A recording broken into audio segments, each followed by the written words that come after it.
Welcome back my dear friends. आज हम एक टॉपिक ले लेते हैं, पावर फ्लो डायग्राम दिखा देते हैं आपको कि पावर कैसे जनरेट हो रही है, कैसे ट्रांसमिशन हो रही है, कैसे डिस्ट्रीब्यूट हो रही है और आपके घर तक कैसे आती है ना। छोटा सा एक एसएलडी में सिंगल लाइन डायग्राम भी बना लेते हैं, छोटा सा एक ओवरव्यू है कि कैसे। अब सपोज करो आपका एक ये जनरेटिंग प्लांट है, ये आपका जनरेशन प्लांट है, ठीक है। इट में भी हाइड्रोइलेक्ट्रिक, इट में भी थर्मल पावर प्लांट, इट में भी गैस पावर प्लांट, कुछ भी हो सकता है, ठीक है। हम एक सिंगल वैसे ही आपको ओवरव्यू दे रहे हैं। तो ये आपका एक जनरेटिंग पावर प्लांट है, यहाँ पर आपको जो जनरेशन मिलेगी वो मिलेगी आपको 11 kV पे। 11 kV ये आपकी लाइन वोल्टेज है, हमेशा ध्यान रखना। लाइन वोल्टेज और फेस वोल्टेज का आपको पता होना चाहिए। लाइन वोल्टेज क्या होती है आपकी? लाइन वोल्टेज होती है आपकी फेस टू फेस वोल्टेज, ठीक है। और फेस वोल्टेज होती है आपकी फेस टू न्यूट्रल,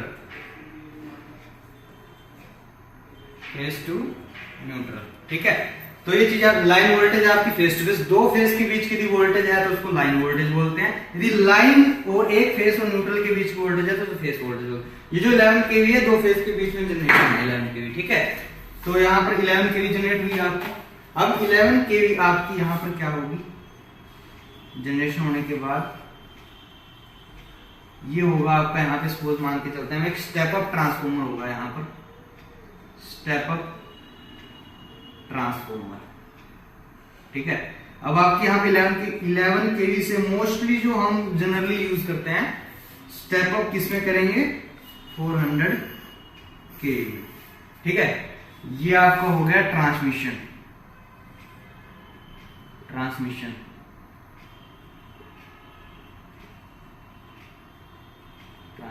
ठीक है, ट्रांसमिशन।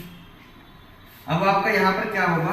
400 kV, यहां पे स्टेप डाउन ट्रांसफॉर्मर होगा, स्टेप डाउन ट्रांसफॉर्मर।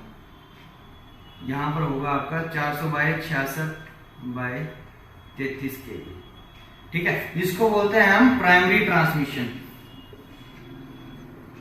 अब फिर इसको भी ट्रांसमिशन का ही पार्ट दिया गया है, यह है सेकेंडरी ट्रांसमिशन। प्राइमरी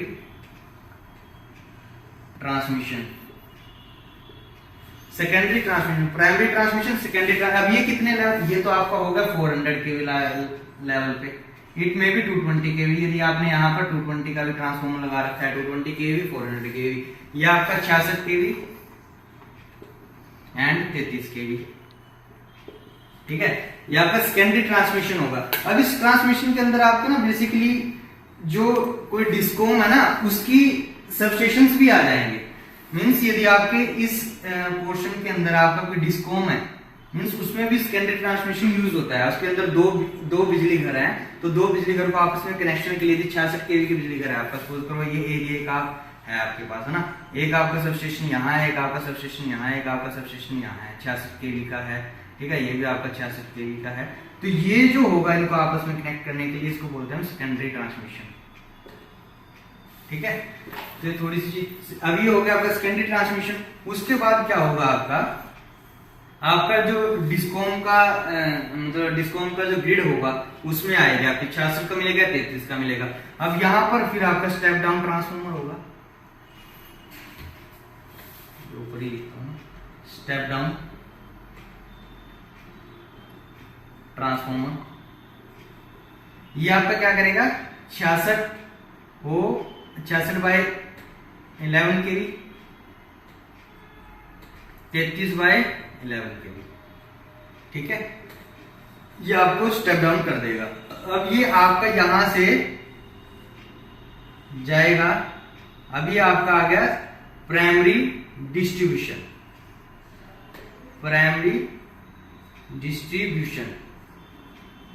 ठीक है। यहां पर होगा आपका डिस्ट्रीब्यूशन ट्रांसफॉर्मर, इसको भी आप स्टेप डाउन ट्रांसफॉर्मर बोलेंगे, स्टेप डाउन ट्रांसफॉर्मर। ये आपका 11 kV को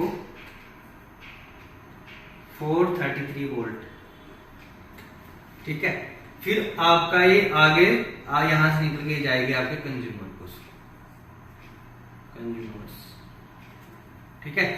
तो ऐसे पावर फ्लो होती है ये आपका power flow diagram, power flow diagram. अब थोड़ी सी चीज मैं आपको सुना देता हूँ। यदि 11 kV पे जनरेट हो रही है तो यहाँ पे स्टेप अप क्यों कर रहे हैं, बेसिक सी चीज। अब हमें यदि हमारा हमेशा जो जनरेटिंग प्लांट होगा वो जो हमारा फीडिंग लोड होगा वो हमेशा उससे बहुत डिस्टेंस पे होगा, काफी दूर पे। यदि आप इसको यहीं से 11 kV पे लेने लगे तो आपकी जो मीन्स आपकी पावर क्या रहती है, V × I, है ना। अब इस केस में क्या होगा आपका, यदि आपने सेम 11 kV पे ही करा, मीन्स आपको सपोज एक हम स्टैंडर्ड सा कुछ भी चीज मान के चले, यदि आपने सेम पे करा तो आपका एम्पीयर बहुत ज्यादा, आपको यदि एम्पीयर यहाँ से ज्यादा जाएगा तो I2R लॉस ज्यादा होंगे।